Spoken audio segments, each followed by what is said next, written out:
आज की हिंदी स्टोरी में सुनते हैं अनोखा स्वयंवर।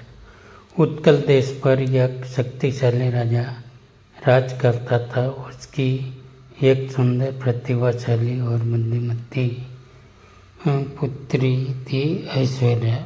सुरीली आवाज़ की सम्राज्ञी और एक बेहतरीन नृत्यांगना होने के साथ साथ उसे वेद ग्रंथों का भी खूब ज्ञान था। ऐश्वर्या को अपने रंग रूप, ज्ञान और गुणों पर काफी गर्व था। 21 वर्ष की होने पर उसके पिता ने कहा, पुत्री, मैं तुम्हारे लिए स्वयंवर आयोजित कर रहा हूँ। इसमें देश भर से राजा और राजकुमारों को आमंत्रित किया जाएगा। जिसे तुम चाहो अपना वर चुन सकोगी। पिताजी, मेरा स्वयंवर साधारण नहीं होना चाहिए। जिसे मैं अपना जीवन साथी चुनूंगी वह एक विशेष व्यक्ति होगा, एक ऐसा युवा जो सर्वोत्तम से भी बढ़कर हो। ऐश्वर्या पिता से बोली, कौन कितना सर्वोत्तम है यह कैसे मालूम पड़ेगा पुत्री? इसके लिए हमें विभिन्न श्रेणियों में प्रतियोगिता आयोजित करनी होगी। सभी प्रतियोगिताएं जीतने वाले को सर्वश्रेष्ठ और उपयुक्त माना जाएगा। तो फिर किस किस तरह की प्रतियोगिता होनी चाहिए? तीरंदाजी, गायन, नृत्य कला, शास्त्र ज्ञान और सौंदर्य। ऐश्वर्या बोली, ठीक है ऐश्वर्या। राजा बोला, मैं रतन से कह देता हूँ, वह स्वयंवर की सभी व्यवस्थाएं करनी शुरू कर देगा। रतन राज्य के प्रधानमंत्री का पुत्र था। ऐश्वर्या और रतन दोनों एक साथ पले बड़े थे। किसी को भी मालूम नहीं था कि रतन मानी मन ऐश्वर्या को चाहता था। वह जानता था कि ऐश्वर्या से विवाह करने की अपनी अभिलाषा को वह कभी व्यक्त नहीं कर सकता। अब वह ठहरा एक मंत्री का बेटा और ऐश्वर्या इतने बड़े देश के राजवंश की राजकुमारी। 6 महीने बाद प्रतियोगिता आरंभ हो गई। दूर देश से राजा, महाराजा, राजकुमार और राजसी पुरुष इनमें भाग लेने पहुंचे। सभी प्रजावासियों को ने एक एक प्रतियोगी की प्रतिभाओं को देखा। हफ्ते भर ये प्रतियोगिता चलती रही और 8वें दिन परिणाम घोषित किए गए। कोई भी राजा या राजकुमार स्पष्ट विजेता नहीं बन पाया। कौशल का राजकुमार कामदेव सबसे सुंदर था, तो उल्लास राज्य का राजकुमार प्रकृति ग्राहन में प्रवीण था। कृतिनगर के नृत्यानंद ने नृत्य में अपना लोया मनवाया, तो कांचीपट्टनम के पराक्रम में सर्वोत्तम तीरंदाज घोषित किए गए।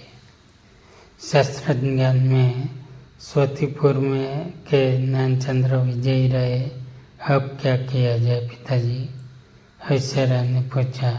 इन्हीं में से तुम्हें अपना वर चुनना है पुत्री, राजा ने उत्तर दिया। लेकिन कैसे पिताजी? मैं तो चाहती थी मेरा वर सर्वश्रेष्ठ से बढ़कर हो, पर ये प्रतियोगी तो एक एक गुण में ही श्रेष्ठ है।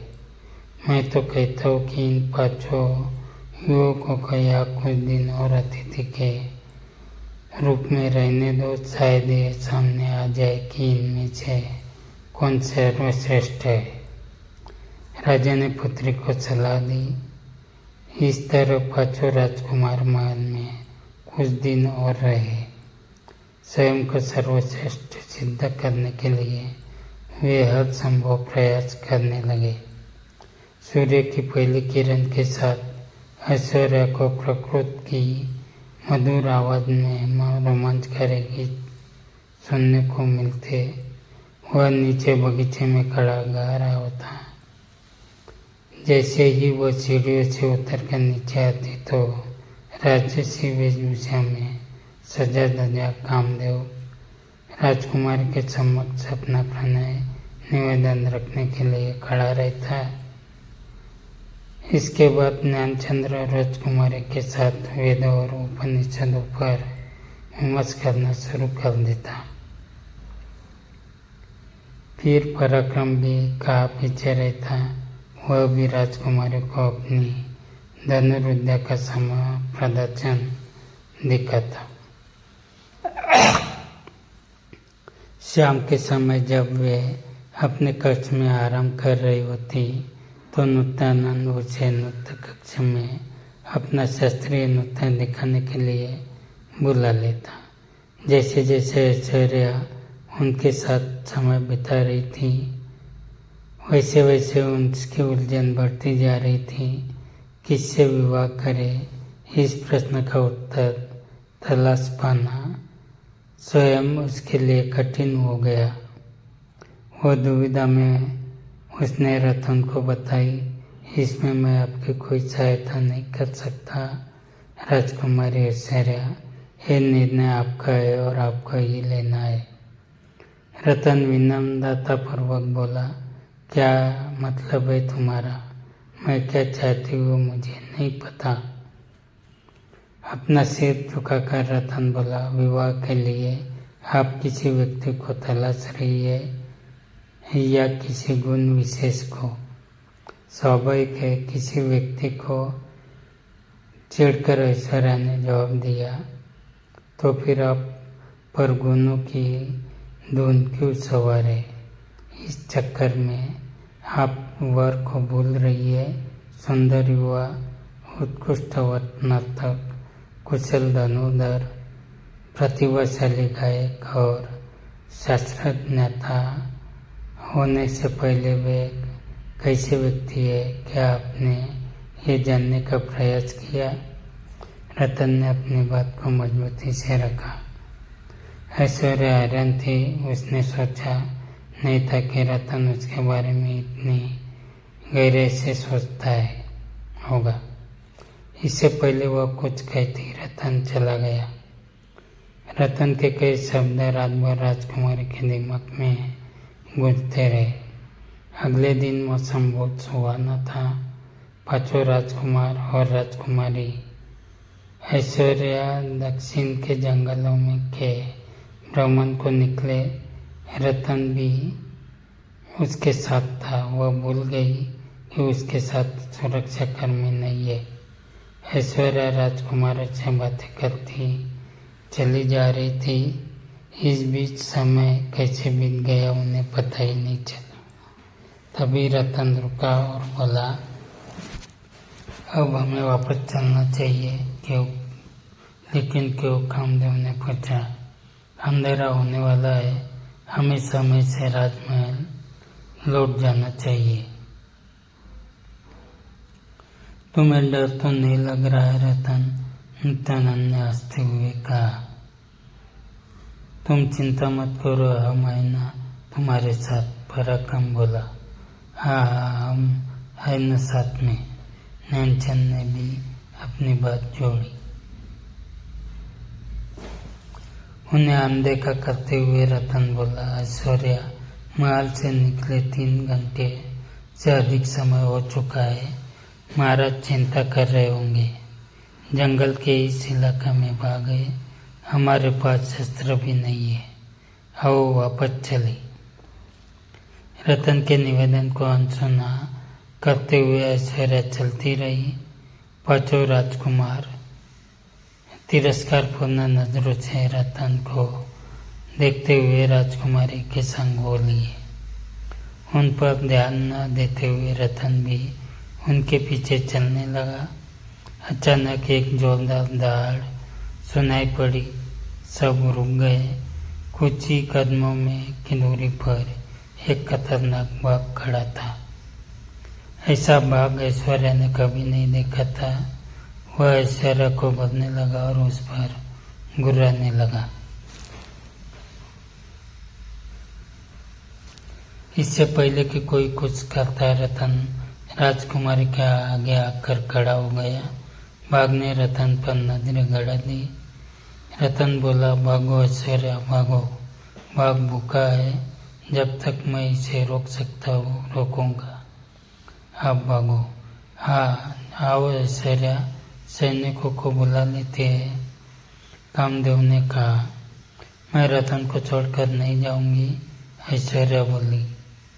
अरे हम छोड़कर थोड़े जा रहे हैं, मदद मांगने ही तो जा रहे हैं। नित्यानंद के मुंह से बड़ी मुश्किल से बोल निकल पा रहे थे। भाग हमें कच्चा खा जाएगा, भागो ऐश्वर्या, पराक्रम चिल्लाया। रतन को छोड़कर मैं नहीं जाऊंगी, राजकुमारी बोली।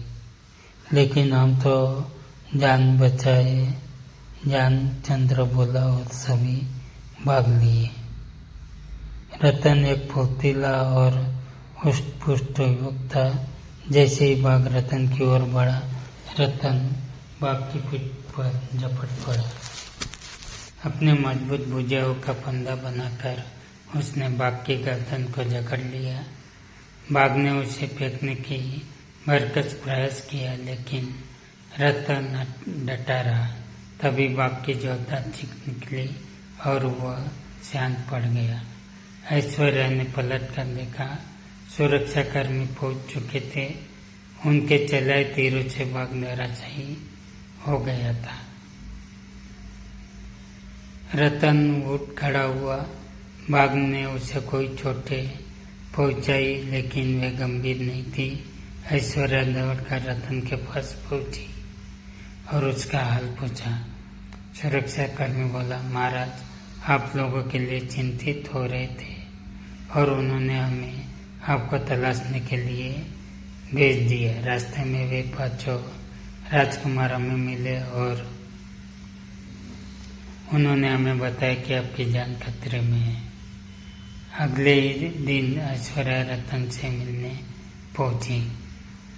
कैसे हो तुम रतन? मैं तुम्हें अपना निर्णय बताने आई हूँ। अच्छा, तो किसे चुना आपने? गायक, नाटक, धनुर्धर, शास्त्रज्ञ था या फिर वह सुंदर युवक? रतन ने उत्सुकता से पूछा। नहीं, इनमें से कोई मेरा पति बनने योग्य नहीं है। मैंने ऐसे व्यक्ति को चुना है जो अपने से अधिक मेरे जीवन को महत्व देता है।